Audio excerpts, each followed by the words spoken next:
Zionist Israelis maintain a separate food supply from the conventional, Poisonne national system. It is most prominently embodied in kibbutzim, collective communities founded as part of the early 20th century Zionist movement. These intentional settlements were designed to promote Jewish self-reliance, land reclamation, and agricultural independence in Palestine.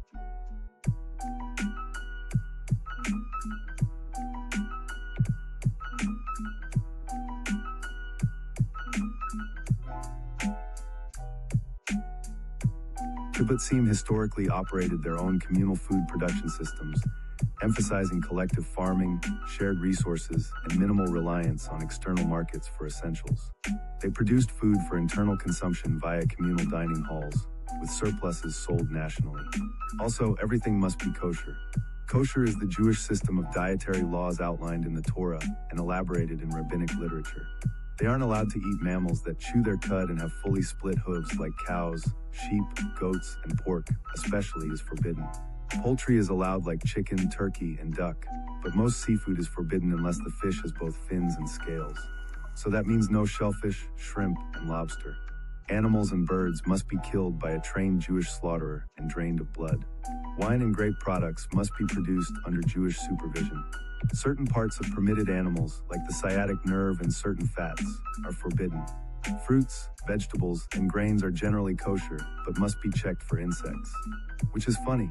Unelected people like the World Economic Forum wants to put insects in everything you eat. Criticizing this was, for some reason, called anti-Semitic. Self-report much? NPR again. Insects may be the taste of the next generation, pushing the UN Food and Agriculture Organization and the Man-Eating Bugs Cookbook. More NPR. These pictures might tempt you to eat bugs. Ooh, deep-fried tarantula. Yum. More NPR. The joys and ethics of insect eating. NPR again. 2015. Scorpion lollipops. This one says that international luminaries, like former UN Secretary General Kofi Annan and the Food and Agriculture Organization, are raving about bugs over meat. To NPR, it's a conspiracy theory to say global elites are pushing bugs. But international luminaries, oh, that's different. Honestly, big shots in the UN are the definition of global elites. Now, NPR's favorite scientist? A bug-eating festival to indoctrinate the kids? An NPR edible insect radio show? Oh, this one is intended for kids. NPR again? Oh, here's another one that links to an article saying that beef is bad for the planet. NPR again. NPR's green argument for eating cicadas, which again highlights United Nations advice. So there's NPR, a government-owned, government-funded institution promoting eating bugs for 15 years. But anyone else talking about bugs is a Jew-hating conspiracy theorist. Outrageous! Hey, this is a farm boy. Have you ever heard of cricket flour? There are at least 6 or 7 countries in this companies in this world that's now using crickets, insects, to make flour. According to Dover's, PepsiCo is looking to use cricket proteins in products such as Cheetos and Quaker granola oats.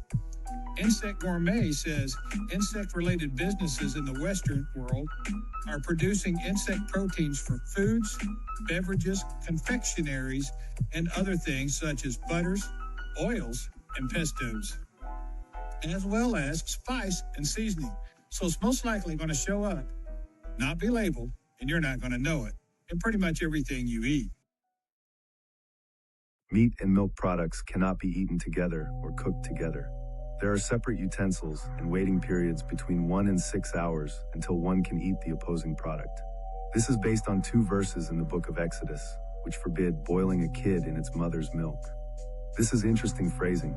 While Jews avoid pork, likely because of them being extremely close to humans genetically,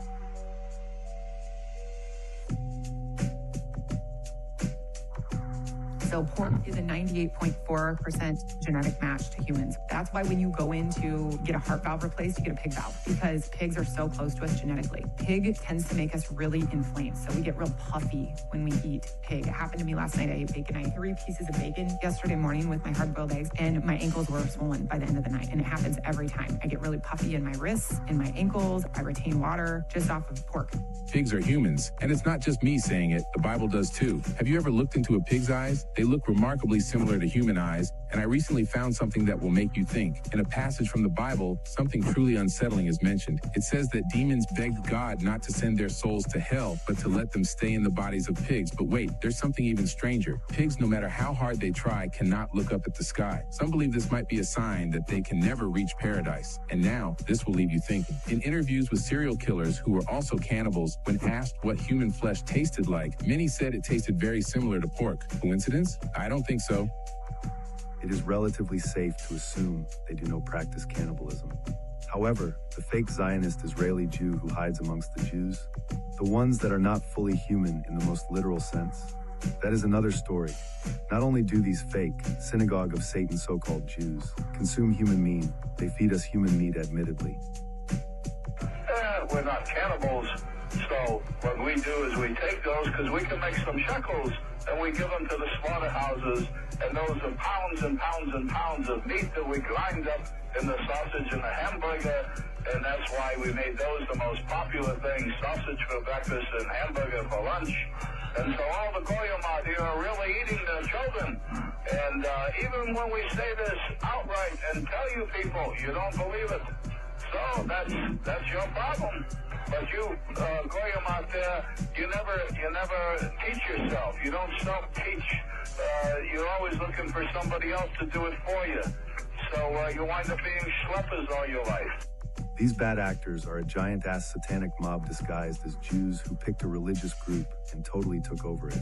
They are the Jews that call themselves Jews and are not. The dark forces are Zionists who are nothing but the synagogue of Satan. They are implicated in various nefarious activities, with the Israeli intelligence forces employing heavy censorship. These groups are reptilian beings, hybrids, satanic, and are behind the people carrying out dark deeds. These are their written plans to literally hunt us down and eat us. They use the term Leviathan as a code word for Westerners and Behemoth for Easterners, so that we don't realize that they are plotting to kill and eat us. The English translation of Johann Andreas Eisenmenger's book, Entdecktes Judentum, summarized their intentions by effectively quoting from the authoritative Yalkut Shimoni on 2 Samuel, paragraph 161:8. To represent his victory, they say that the righteous in the days of the Messiah shall hunt both the behemoth and the Leviathan, and that whosoever has not seen an hunting of nations in this world shall be worthy to see it in the world to come.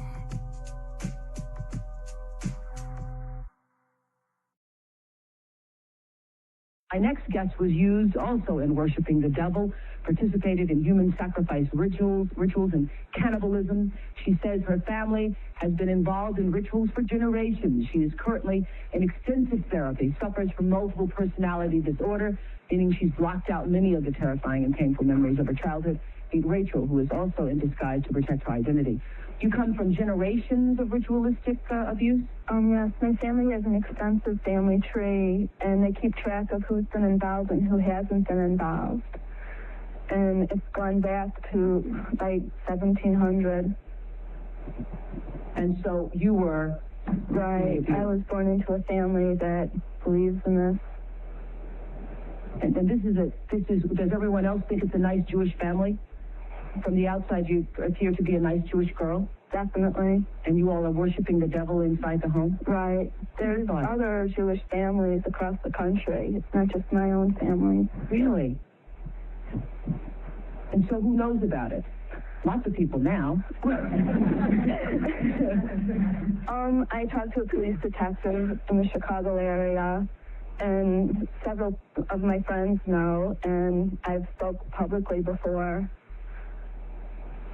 And so when you were brought up in this kind of evilness, did you just think it was normal? I've blocked out a lot of the memories I had because of my multiple personality disorder. But yes, I mean, it's like if you grow up with something, you think it's normal. Mm-hmm. I always thought. So what kinds of things? You don't have to give us the gory details, but what kinds of things went on in the family? Well, there would be rituals in which babies would be sacrificed, and you would have to, Who babies? There were people who bred babies in our family. No one would know about it. A lot of people were overweight, so you couldn't tell if they were pregnant or not, or they would supposedly go away for a while and then come back. The other thing I want to point out, not all Jewish people sacrifice babies. I mean, no. It's not a very difficult thing. This is the first time I heard of any Jewish people sacrificing babies. But anyway, so you witnessed the sacrifice. Right. When I was very young, I was forced to participate in that, in which I had to sacrifice an infant. And the purpose of sacrifice is to what? Is to bring you what? What are you sacrificing for? For power. Uh-huh. Power. And so, were you ever used? Were you ever used yourself? I was molested. I was raped several times. Mm-hmm.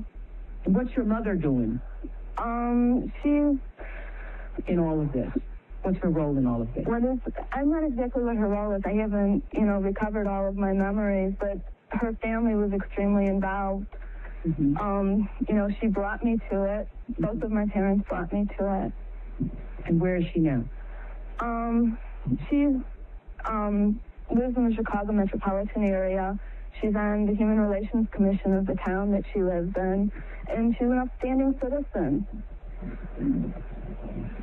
Nobody would suspect her.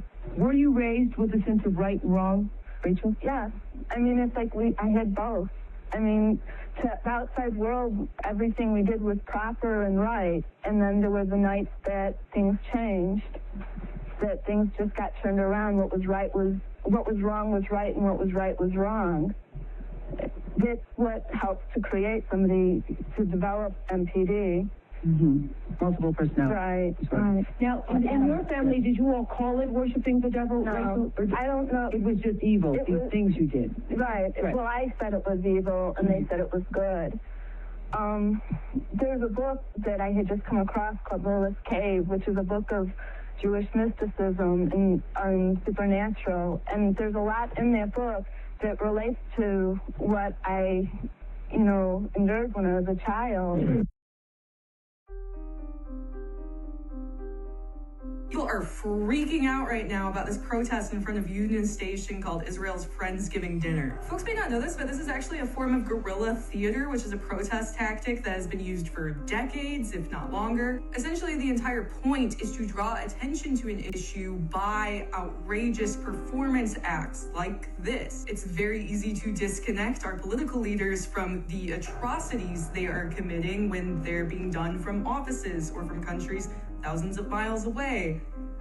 This brings it home. Did you know that during one of history's most famous sieges, the defenders literally ate each other alive?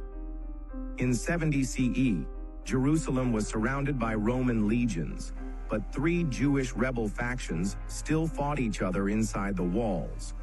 The Zealots, Sicarii, and other groups had once united against Rome, but now they turned their weapons on fellow Jews. As food ran out, desperate measures began. First, they ate leather, then grass, then something far worse. Historian Josephus recorded rebels digging up corpses and devouring the rotting flesh of their own people. They fought over scraps of human meat while Romans watched from outside the walls. The factional violence became more brutal than anything the Romans inflicted. Then came the most shocking moment of all. A woman named Mary of Bethsaida, driven mad by starvation, killed her own infant son. She roasted the tiny body and ate half before rebels smelled the cooking flesh and demanded their share. This internal destruction did more damage than Roman siege engines ever could. Jerusalem fell not to Roman tactics, but to its own horrific self-consumption. They are the same exact groups who control money, movies, and rape, pillage, and murder.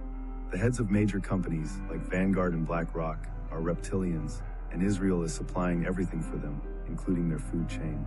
The dark forces treat humans as a food source, and have deliberately manipulated the global diet for their benefit. Earth was a breeding camp for their food chain. They changed the human diet to fatten us up just to slaughter us and eat us. At the end of the day, the heads of all these companies are in fact reptilians. So they don't give a shit about you, your property, your belongings, or nothing. This is why they can send billions to Israel and only want to give you 700 to 2,500 in all these areas. Who's supplying their food chain? Israel. Who's supplying everything for them? Israel. Who's the one doing all this stuff in the music industry? Israel. Who the ones that's keeping everybody dumbed down? Israel. Who the one is getting ready to be wiped off the fucking planet? Israel.